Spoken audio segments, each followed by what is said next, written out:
ಪ್ರಫುಲ್ಲ ನಾಯ್ಕ ಅಂತೇಳಿ, ಇದು ಮೂಡುಬಿದಿರೆಯಿಂದ ಬಂದಿದ್ದೇನೆ.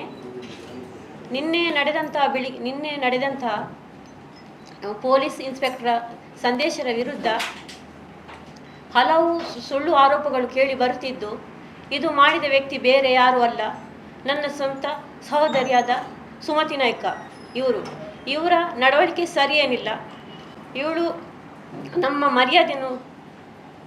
ಮರ್ಯಾದೆ ತೆಗೀತಾ ಬರ್ತಾ ಇದ್ದಾಳೆ. ಸಮಾಜದಲ್ಲಿ ಬದುಕಲು ನನಗೆ ತುಂಬ ಕಷ್ಟವಾಗುತ್ತಿದೆ. ಈ ಸಂದೇಶದ ವಿರುದ್ಧ ಇವಳು ಸುಳ್ಳು ಆರೋಪಗಳನ್ನು ಮಾಡುತ್ತಿರುವುದು ನಿಜವಾಗಿ ಇದು ಸುಳ್ಳಾಗಿದೆ. ಇವಳು ಮಡಿವಾಳ ಪೊಲೀಸ್ ಠಾಣೆಯಲ್ಲಿ ಒಂದು ಕೇಸ್ ದಾಖಲಾಗಿದೆ. ವೇಶ್ಯಾವಾಟಿಕೆ ದಂಧೆಯಲ್ಲಿ ಇವಳು ಸಿಕ್ಕಾಕೊಂಡಿದ್ದಾಳೆ. ದಾಖಲೆ ಕೂಡ ನನ್ನಲ್ಲಿ ಇದೆ.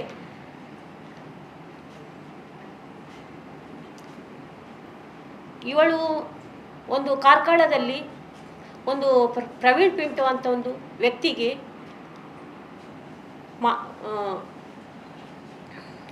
ಪ್ರವೀಣ್ ಪಿಂಟು ಎಂಬ ವ್ಯಕ್ತಿಗೆ ಚಪ್ಪಲಿಂದ ಹೊಡೆದು ಗೌರ್ಮೆಂಟ್ ಹಾಸ್ಪಿಟಲಲ್ಲಿ ಅಡ್ಮಿಟ್ ಆಗಿ ಸರ್ಟಿಫಿಕೇಟನ್ನು ಹಿಡ್ಕೊಂಡು ಆ ವ್ಯಕ್ತಿ ನನಗೆ ಹೊಡೆದಿದ್ದಾರೆ, ಮಾನನಷ್ಟ ಕೇಸ್ ಹಾಕಿ ಅವರ ಕೈಯಿಂದ 3 ಲಕ್ಷ ರೂಪಾಯಿಯನ್ನು ತೆಗೆದುಕೊಂಡಿದ್ದಾಳೆ. ಅಲ್ಲಲ್ಲಿ ತುಂಬ ಕಡೆಯಲ್ಲಿ ಇವಳ ಕೇಸ್ ಇದೆ. ಒಂದು ಕಡೆಯಲ್ಲೆಲ್ಲ ಮಂಗಳೂರಲ್ಲಿ, ಮೂಡುಬಿದ್ರೆಯಲ್ಲಿ, ವೇಣೂರಲ್ಲಿ, ಕಾರ್ಕಳದಲ್ಲಿ, ಎಲ್ಲ ಕಡೆಯಲ್ಲಿ ಇಂಥದ್ದೇ ಕೆಲಸ ಮಾಡ್ತಾ ಇದ್ದಾಳೆ ಅವಳು. ವಿಷಯ ಏನಂದರೆ, ಈ ಇನ್ಸ್ಪೆಕ್ಟರ್ ವಿರುದ್ಧ ಯಾಕೆ ಹೀಗೆ ಮಾಡ್ತಾಳೆ ಅಂದರೆ, ನಮ್ಮ ಕೌಟುಂಬಿಕ ಕಲಹ ನನ್ನ ಮತ್ತು ಗಂಡನ ವಿರುದ್ಧ ಒಂದು ಕಂಪ್ಲೇಂಟ್ ಸ್ಟೇಷನಲ್ಲಿ ಆಗಿತ್ತು ಮೂಡುಬಿದ್ರೆಯಲ್ಲಿ. ಕಳೆದ 25 ಮೇ 9 ತಾರೀಕಿನಂದು ಅಲ್ಲಿ ಕಂಪ್ಲೇಂಟ್ ದಾಖಲಾಗಿತ್ತು. ಆ ವಿಚಾರಣೆಗೋಸ್ಕರ ನನ್ನ ಗಂಡ ನನ್ನನ್ನು ಕರೆದಿದ್ದರು ಸರ್. ಆ ವೇಳೆ ನಾನು ಹೋಗಿದ್ದೆವು. ಆಗ ಇವಳಿಗೆ ಬರುವ ಅವಶ್ಯಕತೆಯನ್ನು ಇರಲಿಲ್ಲ. ಆದರೂ ಇವಳು ನನ್ನ ಗಂಡನ ಎತ್ತಿಕೊಟ್ಟು ಬಂದಿದ್ದಾಳೆ. ಬಂದು ಅಲ್ಲಿ ಕಾನ್ಸ್ಟೇಬಲ್ ವಿಚಾರಣೆ ಮಾಡ್ತಾ ಇದ್ರು. ವಿಚಾರಣೆ ಮಾಡುವಾಗ, ಯಾಕಮ್ಮ ಹೀಗೆಲ್ಲ ಮಾಡ್ತಿ, ನಿನ್ನ ಅಕ್ಕ ಅಲ್ವಾ, ನಿನ್ನ ಅಕ್ಕನಿಗೆ ಯಾಕೆ ಹೀಗೆ ದ್ರೋಹ ಮಾಡ್ತಿ, ನೀವು ಒಳ್ಳೆಯದ್ರಲ್ಲಿ ಇರಿ ಅಂತ ಸಮಾಧಾನ ಮಾಡ್ತಾನೆ ಇದ್ರು. ಆದರೂ ಇವಳು ಅಲ್ಲಿ ಕೇಳ್ತಾ ಇರಲಿಲ್ಲ, ರಂಪಾಟ ಮಾಡ್ತಾನೆ ಇದ್ರು. 6 ಗಂಟೆ ಹೊತ್ತಿಗೆ ನಮ್ಮ ಇನ್ಸ್ಪೆಕ್ಟರ್ ಸಂದೇಶರವರು ಸ್ಟೇಷನ್ಗೆ ಬರುವಾಗ ಇವಳ ಬೊಬ್ಬೆ ಕೇಳ್ತದೆ. ಬೊಬ್ಬೆ ಕೇಳಿದಕ್ಕೆ ಕೇಳ್ತಾರೆ, ಯಾರಮ್ಮ ಅವಳು ಬೊಬ್ಬೆ ಹಾಕೋದು ಹಾಗೆ, ಎಂಥ ವಿಷಯ ಅಮ್ಮ ಕೇಳ್ತಾರೆ. ಇದು ಗಂಡ ಹೆಂಡಿರದ್ದು. ಹಾಂ ಸರಿ, ಅದನ್ನು ಸರಿ ಮಾಡಿ ಕೊಡುವ, ಬನ್ನಿಯಮ್ಮ ನೀವು ಒಳಗೆ ಅಂತ ನಮ್ಮನ್ನು ಹೊರಗಿದ್ದ ಒಳಗೆ ಕರ್ಕೊಂಡು ಹೋಗಲಿಕ್ಕೆ ಸಿದ್ಧರಾದರು. ಆ ಟೈಮಲ್ಲಿ ಇವಳು ಎಂತ ಮಾಡಿದ್ರು, ಹೋಗಬೇಡಿ, ಎಲ್ಲಿಗೆ ನೀವು ಕರ್ಕೊಂಡು ಹೋಗೋದು, ನೀವು ನ್ಯಾಯ ಇಲ್ಲೇ ಸರಿ ಮಾಡಿಕೊಡ್ಬೇಕು, ಭಾವನನ್ನು ಎಲ್ಲಿಗೆ ಕರ್ಕೊಂಡು ಹೋಗೋದು, ನೀವು ಸರಿ ಮಾಡಿಕೊಡು, ಸಿದ್ದರಾಮಯ್ಯನಲ್ಲಿ ಹೇಳ್ತೀನಿ, ಎಲ್ಲ ರಾಜಕಾರಣಿಯವರೆಲ್ಲ ಹೆಸರುಗಳನ್ನು ಹೇಳ್ತಾ ಅವರ ಹತ್ರ ಧಮಕಿಯಲ್ಲಿ ಒಬ್ಬೆಯಲ್ಲಿ ಇದು ಮಾಡ್ತಿದ್ರು. ಆಗ ಸರ್ ಹೇಳಿದರು, ಸುಮ್ಮನಿರಮ್ಮ, ನಿನ್ನ ತಂಗಿ, ನಿನ್ನ ಅಕ್ಕನಿಗೆ ನೀನು ಯಾಕೆ ಹೀಗೆಲ್ಲ ಮಾಡ್ತಿ, ಹಿಂಸೆ ಎಲ್ಲ ಕೊಡ್ತಿ, ಅದು ಗಂಡ ಹೆಂಡತಿ ಒಳ್ಳೇದಾದ್ರೆ ನಿಮಗೆ ಒಳ್ಳೇದಲ್ವ ಅಂತೇಳಿ ಅವರು ನಮ್ಮ ಒಳ್ಳೇದಕ್ಕೆ ಬಂದಿದ್ರು. ಅಷ್ಟಾಗುವಾಗ ಅವಳ ಮಗ ವಿಡಿಯೋ ಮಾಡಿದ. ವಿಡಿಯೋ ಮಾಡುವಾಗ ಸರ್ ಏನಂದರು, ಅವನ ಕೈಯಿಂದ ಸ್ಟೇಷನಲ್ಲಿ ವಿಡಿಯೋ ಮಾಡೋ ಅವಶ್ಯಕತೆ ಇಲ್ಲ, ಅದು ಮೊಬೈಲ್ ತಗೊಳ್ಳಿ ಅಂತ ಹೇಳಿ ಪೊಲೀಸ್ನವ್ರಿಗೆ ಹೇಳಿದರು. ಪೊಲೀಸ್ನವರು ಮೊಬೈಲ್ ತಗೊಳ್ಳಿಕ್ಕೆ ಹೋಗುವಾಗ ಎಂತಾಯಿತು, ಇವಳು ಚಪ್ಪಲಿಂದ ಪೊಲೀಸಿಗೆ ತೆಗೆದ್ರು. ಚಪ್ಪಲಿ ತೆಗೆಯುವಾಗ ಅವಳ ಮಗ ಎಂತ ಮಾಡಿದ, ನಾನು ಹೇಳಿದ ಆವಾಗ, ಸರ್ ಅವಳು ವೇಶ್ಯಾವಾಟಿಕೆ ದಂಧೆ, ಅವಳು ಸರಿ ಇಲ್ಲ ಸರ್, ಎಲ್ಲರಿಗೆ ಹೊಡೆಯೋದು ಒಂದೇ ಕೆಲಸ ಇವಳದು, ಆದ್ದರಿಂದ ಸರ್ ದಯವಿಟ್ಟು ಸರ್ ಅವಳಿಗೆ ಏನಾದರೂ ಮಾಡಿ ಸರ್ ಅಂತ ನಾನು ಹೇಳುವಾಗ ಅವಳ ಮಗ ಬಂದು ನನಗೆ ಹೊಡಿಲಿಕ್ಕೆ ಬಂದ. ಮಗ ಹೊಡಿಲಿಕ್ಕೆ ಬರುವಾಗ ಆ ಇನ್ಸ್ಪೆಕ್ಟರ್ ಏನು ಮಾಡಿದರು, ಇವನನ್ನು ತಡೆದು 2 ಪೆಟ್ಟು ಕೊಟ್ಟು ರೂಮಲ್ಲಿ ಒಳಗೆ ಕೂರಿಸಿದ್ರು. ಅದೇ ಗ್ರೆಜ್ಜಿನಿಂದ ನನ್ನ ಮಗನಿಗೆ ಹೊಡೆದ್ರೆಂಬ ಗ್ರೆಜ್ಜಿನಿಂದ ಅವಳು 1 ವರ್ಷದಿಂದ ಆ ಇನ್ಸ್ಪೆಕ್ಟರಿಗೆ ಇಲ್ಲ ಸಲ್ಲದ ಆರೋಪಗಳನ್ನು ಮಾಡಿಕೊಂಡು 1 ವರ್ಷದಿಂದ ಅವರನ್ನು ಅಧಿಕಾರದಿಂದ ಕೆಳಗೆ ಇಳಿಸಬೇಕಂತ ಹಠದಿಂದ ಅವಳು ಹೀಗೆಲ್ಲ ಮಾಡ್ತಿದ್ದಾಳೆ. ಇದು ನಿಜವಾಗಿ ಸುಳ್ಳು. ಆ ಇನ್ಸ್ಪೆಕ್ಟರ್ ನಮ್ಮ ಈ ಜಂಜಾಟದಲ್ಲಿ, ನಮ್ಮ ತಂಗಿ ಮತ್ತು ಅಕ್ಕನ ಗಲಾಟೆಯಲ್ಲಿ ಅವರು ನ್ಯಾಯ ಕೊಡಿಸಲಿಕ್ಕೆ ಬಂದದ್ದೇ ತಪ್ಪ. ಅವರು ನ್ಯಾಯ ಕೊಡಿಸಿ ಬಂದದಕ್ಕೆಲ್ಲ ಹೀಗೆಲ್ಲ ಮಾಡಿದರೆ ಯಾವ ನ್ಯಾಯ ಸರ್? ಏನಾದರೂ ಮಾಡಿ ಅವಳಿಗೆ ಎಂತಾದರೂ ಮಾಡಿ ಸರ್, ಒಂದು ನ್ಯಾಯ ನನಗೆ ಕೊಡಿಸಲೇಬೇಕು.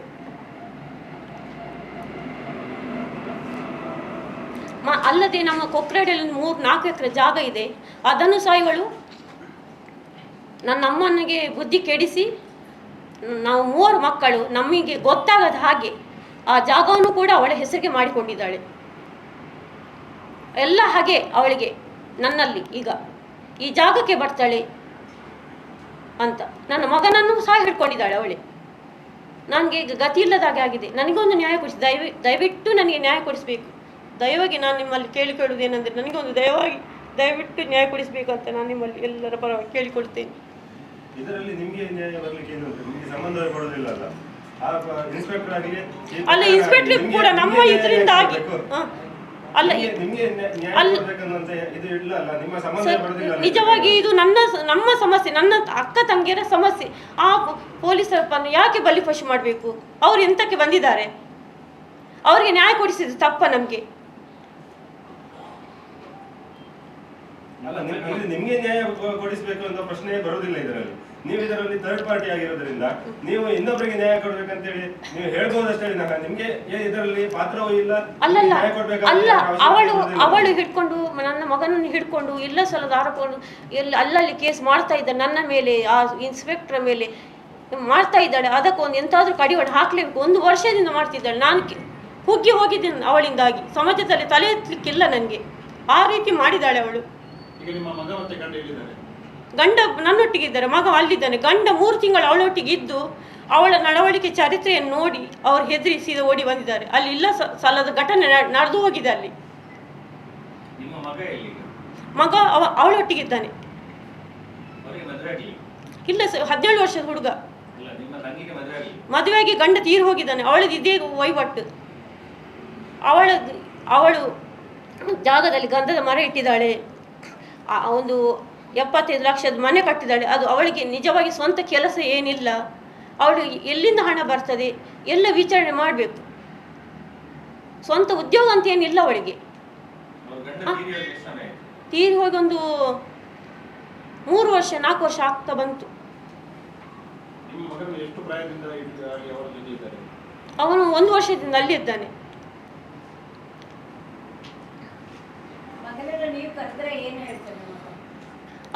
ಅವಳಿಗೆ ಬೇಕಾದಾಗೆ ಕೊಡ್ತಾಳಲ್ಲಿ. ನನ್ನಲ್ಲಿ ಹಣ ಇಲ್ಲ. ನಾನು ಬಟ್ಟೆ ಅಂಗಡಿಯಲ್ಲಿ ದುಡ್ಡು ಕೆಲಸ ಮಾಡುದು. ನನಗೊಂದು 10-12 ಸಾವಿರ ಸಂಬಳ ಬರ್ತದೆ. ಹೌದು, ಮಗನನ್ನು ಕರ್ಕೊಂಡು ಬರ್ಲಿಕ್ಕೆ ಮಗ ಕೇಳಲಿಲ್ಲಲ್ಲ, ಬರುದಿಲ್ಲ ಅಂತೇಳಿ. ಇವಳು ಹೋಗ್ಲಿಕ್ಕೆ ಬಿಡ್ಲಿಲ್ಲಲ್ಲ ಮೇಡಮ್. ಏನು ಮಾಡುದು? ಇವರಿಗೆ ಹೇಳ್ಕೊಂಡು ಬರುವಷ್ಟು ಇವರಿಗೆ ಧೈರ್ಯ ಇಲ್ಲ. ಅಂದರೆ ಅವರು ಹುಷಾರಿಲ್ಲದ ಹಾಗೆ ಆಗಿದ್ದಾರೆ. ಒಂದು ಸೈಡ್ ಹೋಗಿತ್ತು ಅವರಿಗೆ ಕಳೆದ 24 ಇಸ್ವಿ ಡಿಸೆಂಬರಲ್ಲಿ.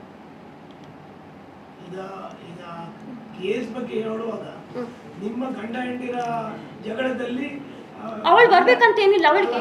ಇನ್ಸ್ಪೆಕ್ಟರ್ ಹೆಂಡತಿಯನ್ನು ಅವರು ಇಟ್ಕೊಂಡಿದ್ದಾರೆ ಅಂತ ಒಂದು ಸುದ್ದಿ ಮಾಡ್ತಾ ಇದ್ದಾರಲ್ಲ. ಹೌದು, ಅದು ಏನು? ಅದು ಹೌದೇ. ಅವಳು 3-4 ತಿಂಗಳ ತನಕ ಕಲ್ಲಿದ್ರು. ಬಿಡ್ಲೇ ಇಲ್ಲ ಅವಳು ಹೋಗ್ಲಿಕ್ಕೆ ಬರ್ಲಿಕ್ಕೆ ನನ್ನ ಗಂಡನಿಗೆ. ಇನ್ಸ್ಪೆಕ್ಟರ್ ಬಗ್ಗೆ ಅಪವಾದ ಇದೆಯಲ್ಲ. ಇನ್ಸ್ಪೆಕ್ಟರ್ ಬಗ್ಗೆ ಅಪವಾದ ಸರ್, ನನ್ನ ಮೇಲೆ ನನ್ನ ಕೇಸಿಗೆ ಅವರು ಇದು ಮಾಡಿದ್ದಾರೆ. ಏನು ಅವರಲ್ಲಿ ಇದು ತನಿಖೆ ಮಾಡ್ತಾ ಇದ್ದಾರೆ. ಅದಕ್ಕೋಸ್ಕರ ಅವರ ಮೇಲೆ ಹಾಗೆ ಅವರನ್ನು ಕೆಳಗಿಳಿಸ್ಬೇಕಂತೇಳಿ ಅಷ್ಟೇ, ಮತ್ತೇನಿಲ್ಲ. ಅವರು ಏನು ಮಾಡಿಲ್ಲ, ಒಳ್ಳೆ ಮನುಷ್ಯರೇ ಅವರು. ಆ ಅಪವಾದ ಸುಳ್ಳು. ಅವರು ಏನು ಮಾಡಿಲ್ಲ. ಅವರು ನಮಗೆ ನ್ಯಾಯ ಕೊಡಿಸಿದ ತಪ್ಪ. ಅಂದ್ರೆ ನೀವು ನಿಮಗೆ ಹೇಳುವಂತದ್ದು ನಿಮ್ಮ ಪ್ರಕರಣದಲ್ಲಿ ಅವರು ಯಾವ ರೀತಿ ವರ್ತಿಸಲಿಲ್ಲ ಅಂತ. ಇಲ್ಲ, ನೀವು ಏನು ಮಾಡಲಿಲ್ಲ ಅಂತ ನೀವು ಯಾವ ಆಧಾರದಲ್ಲಿ ಹೇಳ್ತೀರಿ? ನಿಮ್ಮ ಹತ್ರ ಏನ್ ಸಾಕ್ಷ್ಯ ಇದೆ? ಮತ್ತೆ ನೀವು ಈ ಪ್ರಕರಣದಲ್ಲಿ ಇನ್ಸ್ಪೆಕ್ಟರ್ ಪರವಾಗಿ ನೀವು ಎಷ್ಟು ವಾದ ಮಾಡ್ಬೇಕಾದ್ರೆ ನಿಮ್ಗೆ ಇದರಿಂದ ಏನು ಉಪಯೋಗ? ಸರ್ ನನಗೆ ಅಲ್ಲ, ನಾನು ಕೇಳ್ತಾ ಇರೋದು ನೀವು ಏನು ಮಾಡ್ಲಿಲ್ಲ ಅಂತ ನಿಮ್ಮ ಹತ್ರ ಏನ್ ಸಾಕ್ಷ್ಯ ಇದೆ ಅಂತ ಕೇಳುದು ಅಲ್ವಾ? ನಿಮ್ಮ ಪ್ರಕರಣದಲ್ಲಿ ಆಗ್ಲಿಲ್ಲ, ನನ್ನ ಪ್ರಕರಣದಲ್ಲಿ ಆಗ್ಲಿಲ್ಲ ಅಂತ ಹೇಳ್ಬೋದು. ಇನ್ನೊಬ್ಬರ ಪ್ರಕರಣದಲ್ಲಿ ಆಗಿದೆ ಇಲ್ವಾ ಅಂತ ಹೇಳಿ ನಿಮ್ಗೆ ಹೇಳಲಿಕ್ಕೆ ಸಾಕ್ಷಿ ನಿಮ್ಮ ಹತ್ರ ಇಲ್ಲ. ಸರ್ ನಾನು ನನ್ನ ವಿಷಯ ಅಷ್ಟೇ ಹೇಳಬಲ್ಲೆ. ನನ್ನ ವಿಷಯ ಮಾತ್ರ ಹೇಳಬಲ್ಲೆ, ಬೇರೆ ವಿಷಯಕ್ಕೆ ನಾನು ಹೋಗುದಿಲ್ಲ. ನನ್ನ ತಂಗಿ ಅಂತೂ ಸರಿ ಇಲ್ಲ. ಆ ಸಂತ್ರಸ್ತ ಇಬ್ಬರನ್ನು ಹಿಡ್ಕೊಂಡು ಇವಳ ಗ್ರೆಜ್ಜನ್ನು ಅವರನ್ನು ಹಿಡ್ಕೊಂಡು ಬೆಂಗಳೂರಲ್ಲಿ ಈ ರೀತಿಯೆಲ್ಲ ಮಾಡ್ತಿದ್ದಾಳೆ. ಸರ್ ಅದು ನನಗೆ ಗೊತ್ತಿಲ್ಲ. ಅದು ಸಂತ್ರಸ್ತೆ ಬೇರೆ ಸಂಬಂಧಿಕರ ಮನೆ. ಅಲ್ಲಿ ಅಬ್ಸರ್ವೇಷನ್ ಮಾಡಿ ಒಂದು ಗೇಟ್ ಲಾಕ್ ಆಗಿತ್ತು. ಆ ಗೇಟ್ ಲಾಕ್ ಆದಾಗ ಇವರು ಸಿಟ್ಟಾಗಿ ಅವ್ರು ಹೊರಗಡೆ ಹೋಗಿರ್ತಾರೆ. ಜಂಪ್ ಆಗಿ ಆ ಸಿಟ್ಟಲ್ಲಿ ಕಾರ್ ಹೊಡೆದಿರ್ತಾರೆ. ವಿಡಿಯೋ ನೋಡಿರ್ಬೋದು.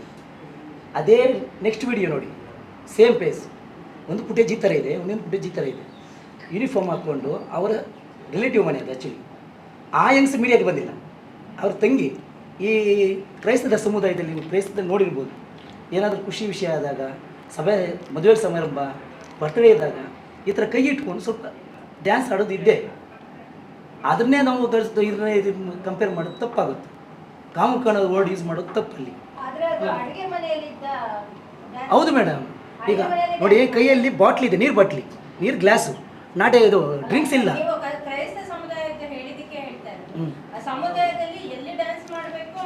ಮೇಡಮ್ ತಂಗಿ ಇರ್ಬೋದಲ್ಲ, ತಂಗಿ ಜೊತೆ ಒಂದು ಖುಷಿಯಿಂದ ತಂಗಿ ಜೊತೆ ಮಾತಾಡಿರ್ಬೋದಲ್ಲ. ನಾವು ರಾಜ್ಯಾಧ್ಯಕ್ಷರು ಸುವರ್ಣ ಕರ್ನಾಟಕ ರಾಜ್ಯ ಸಮಿತಿ ದಲಿತ ಇರೋದು.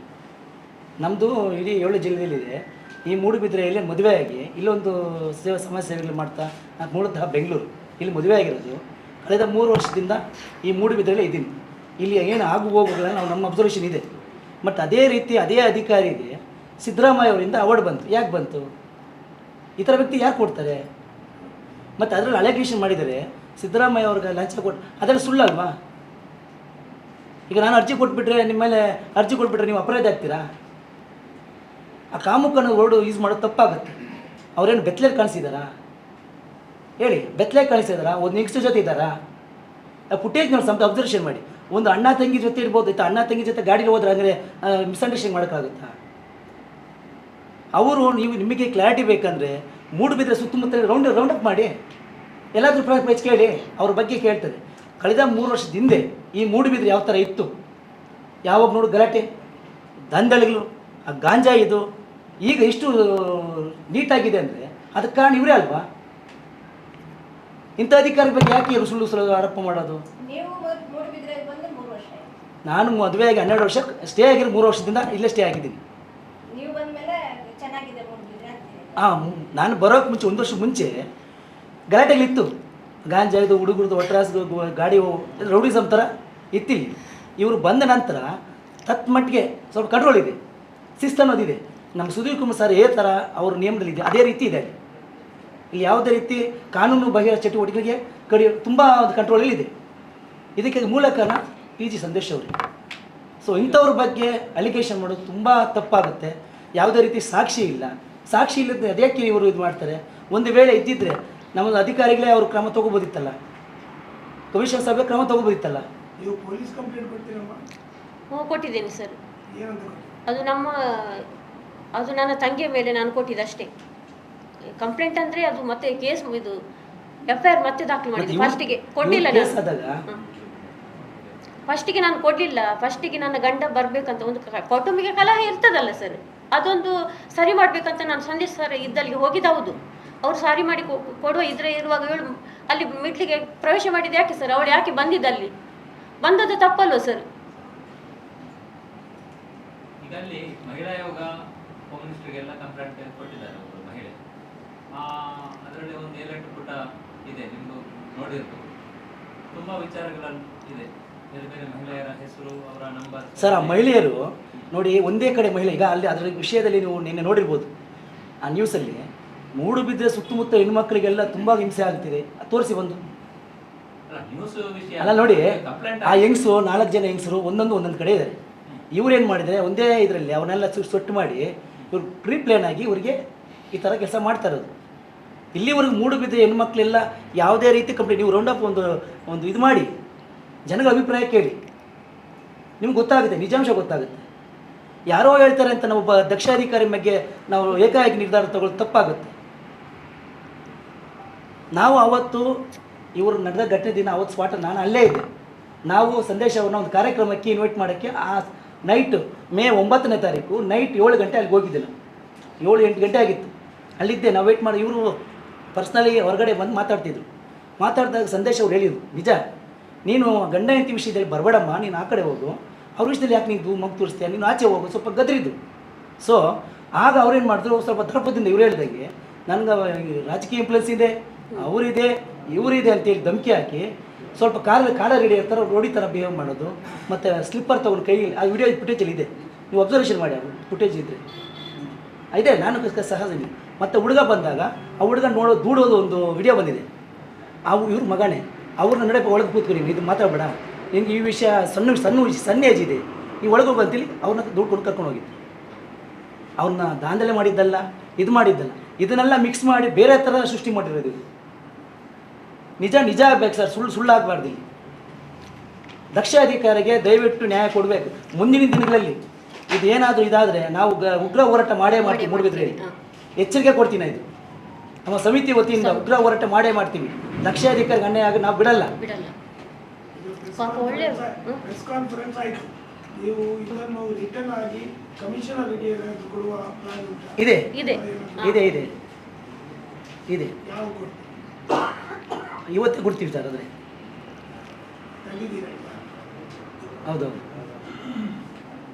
ನೀವು ಇಷ್ಟು ಹೋರಾಟ ಮಾಡ್ತೀರಿ ಅಂತ ಹೇಳ್ತಾರಲ್ಲ, ಈಗ ಕಮಿಷನರ್ ಅವರು ಹೇಳಿದ್ದಾರೆ ಏನಂತ ಹೇಳಿ, ಅವರದ್ದು ಯಾರು ಇನ್ನು ಸಂತ್ರಸ್ತರಿದ್ದಾರೆ, ಯಾರು ಮಹಿಳೆಯರು ಅವರು ಕಂಪ್ಲೇಂಟ್ ಕೊಡಿ ಅಂತ. ಈಗ ಇನ್ನು ಕಂಪ್ಲೇಂಟ್ ಬರಲಿಕ್ಕೆ ಶುರು ಮಾಡಿದ್ರೆ ನೀವು ಹೋರಾಟ ಮಾಡ್ತೀರಾ? ಖಂಡಿತ ಸದಾ ಸಿದ್ಧ. ನಾವು ಸುಮ್ಮನೆ ಹೇಳ್ಬಿಟ್ಟು ಬರಬಾರ್ದು. ನಾವು ಯಾವತ್ತೂ ನಮ್ಮದು ಯಾವ್ದು ಸುಳ್ಳಿಲ್ಲ. ಅರ್ಥ ಆಯ್ತಾ ನಿಮ್ಗೆ? ಗೊತ್ತಾಯ್ತು. ಈಗ ಹೇಳಿದಾರಷ್ಟೇ, ಇನ್ನು ನಾಳೆ ನಾಡಿದ್ದು ಯಾವಾಗಾದ್ರೂ ಕಂಪ್ಲೇಂಟ್ಸ್ ಬರ್ಲಿಕ್ಕೆ ಶುರು ಆಗ್ಬೋದು. ಹೆಣ್ಮಕ್ಳಿಂದ ಅವ್ರು ಯೋಜನೆ ಮಾಡಿದ್ದಾರೆ, ಇವರು ಮಾಡಿದ್ದಾರೆ, ಅವರು ಮಾಡಿದ್ದಾರೆ ಅಂತ ಕೆಲವು ಬರ್ಬೋದು. ಸರ್ ಸಾಕ್ಷಿ ತೋರಿಸ್ಲಿಲ್ವಾ?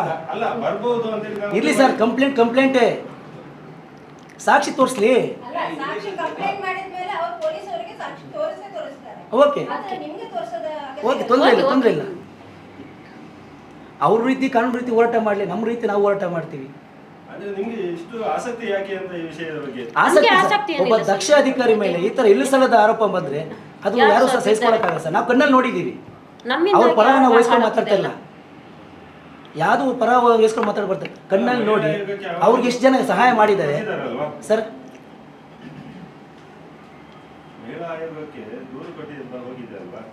ಆ ದೂರಿನ ಆಧಾರದಲ್ಲಿ ಮಹಿಳಾ ಆಯೋಗ ಕಮಿಷನರಿಗೆ ಅದ್ರ ಎಷ್ಟು ಸತ್ಯ ಇದೆ? ಆ ದೂರಿನಲ್ಲಿ ಎಷ್ಟು ಸತ್ಯ ಇದೆ? ಅದು ನಿಮ್ಗೆ ಗೊತ್ತಿದೆ. ಎಲ್ಲ ದೂರುಗಳು ಹಾಗೆ. ಈಗ ತೀರ್ಪು ಪ್ರಕಟ ಆಗುವ ಮೊದಲು ನಾವು ಅದನ್ನು ಇದು ಮಾಡೋದಿಲ್ಲ. ಹಾ? ನೀವು ಎಷ್ಟು ಆಸಕ್ತಿ ವಹಿಸಿ ಇದನ್ನು ಡಿಫೆಂಡ್ ಇಲ್ಲ ಮಾಡಿ ಸರ್, ಅದ್ರದ್ದು ನೋಡಿ, ಆ ಮಹಿಳಾ ಘಟಕದ್ದು ನಮ್ದು ಮಾಹಿತಿ ಇಲ್ಲ. ನಿನ್ನೆ ನ್ಯೂಸಲ್ಲಿ ನೋಡಿದೆ ಅಷ್ಟೇ ನಾನು. ಅಲ್ಲ ಹೇಳಿದ್ದೀವಿ ಸರ್, ಆಸಕ್ತಿ ನಿನ್ನೆ ಯಾಕೆ ಆಗಿರೋದು. ಹೇಳ್ತೀರಾ ಸರ್? ಈ ಮಾಹಿತಿ ನಿಮಗೆ ಅಲ್ಲ ನಿನ್ನೆ ಆಗಿರೋದು ನಾನು ತಗೊಳ್ತೀನಿ. ಅಲ್ಲ ನಾನು ಇದ್ರ ಪಟ್ಟಿಗೆ ಸರ್ ಮೂಡುಬಿದ್ರೆ ಆಗಿರೋದು ಮಾತ್ರ ನಾನು ಮಾತಾಡ್ತಾ ಇರೋದು. ಮಹಿಳಾ ಘಟಕದ್ದು ಯಾವ್ದು ಸರ್?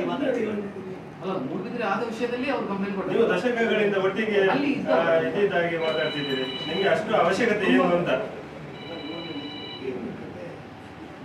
ಈಗ ಅವರ ಬಗ್ಗೆ ಆರೋಪ ಬಂದಿರುವಂತದ್ದು ತನಿಖೆ ಮಾಡ್ತಾರೆ ಅಂತ ಹೇಳಿದ್ದಾರೆ. ಮಾಡಲಿ ಸರ್. ಮಾಡ್ಲಿ ಸರ್. ಇದರ ನಡುವೆ ನೀವು ಅವರನ್ನು ಸಮರ್ಥನೆ ಮಾಡ್ತಾ ಇದ್ದೀರಿ. ಸಮರ್ಥನೆ ಇಲ್ಲ ಸರ್, ಇರೋ ವಿಷಯ ಹೇಳ್ತಾ ಇದ್ದೀನಿ. ವಿಷಯ ಹೇಳಿ ಸಮರ್ಥನೆ ಇಲ್ಲ. ನಮಗೆ ಬೇಡ. ಆರೋಪ ಬರ್ತಾ ಇದ್ದಾರೆ ಅವರಿಂದ. ಅಲ್ಲ ಆರೋಪಗಳಿಗೆ ಅವರ ಬಗ್ಗೆ ತನಿಖೆ ಆಗ್ಲಿ ಅಂತ ಹೇಳೋದಿಲ್ವಾ? ಹೌದು, ತನಿಖೆ ಆಗಲಿ, ಖಂಡಿತ ಆಗಬೇಕು. ಅದೇ ಕಮಿಷನರ್ ಹತ್ರ ಸತ್ಯ ಹೋಗ್ತೀವಿ ಅಂತ ಹೇಳಿದ್ರೆ ನಿಮ್ಮ ಹತ್ರ ಇಲ್ಲ. ಅಲ್ಲಲ್ಲ ನಾವು ಹೋಗ್ತೀವಿ ಸರ್, ಕರೆಕ್ಟ್ ಮಾಡ್ಕೊಂಡಿದ್ದೀವಿ, ಹೋಗ್ತೀವಿ, ಕೊಡ್ತೀವಿ. ಯಾರ್ದು ನ್ಯಾಯ ಇರುತ್ತೆ ಅವ್ರು ಸಿಗಲಿ, ತಪ್ಪಿಸ್ರೆ ಶಿಕ್ಷೆ ಸಿಗಲಿ.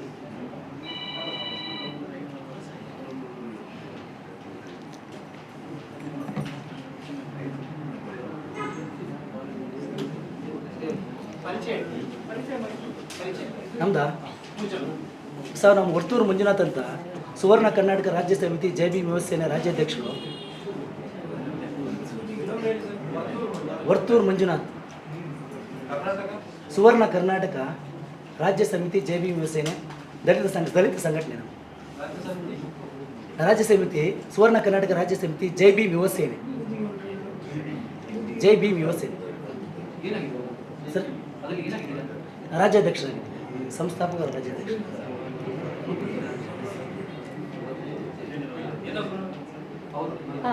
ಆ ಕಡೆ ನಾನು ಹರೀಶ್ ಅಂತ ನಾವು ನಮ್ಮ ಕಮಿಟಿ ಸದಸ್ಯರು. ರಮೇಶ್ ಸದಸ್ಯ ಮೂಡುಬಿದ್ರೆ ಹರೀಶ್ ಮೂಡ್ಬೇಕು. ತಾಲೂಕು ಸದಸ್ಯರು.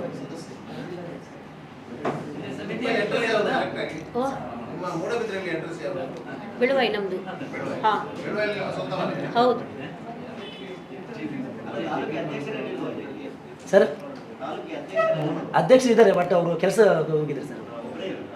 ಅಲ್ಲಲ್ಲ, ಟೀಮ್ ಇದೆ, ಬಟ್ ಈಗ ಸಡನ್ನಾಗಿ ನಾವು ಬಂದೋದ್ರಿಂದ ಒಬ್ಬ ವ್ಯಕ್ತಿ ಕರ್ಕೊಂಡು ಬಂದಿದ್ದೆ. ಇಬ್ಬರೇ ಬಂದಿದ್ರಿ ಅನ್ಸುತ್ತೆ. ಇಲ್ಲ ನಾನು ಬಂದಿಲ್ಲ, ಫಸ್ಟ್ ಟೈಮ್ ಬಂದಿದ್ದೆ. ನಾನು ಬರಲಿಲ್ಲ, ಫಸ್ಟ್ ಟೈಮ್ ಇದೆ.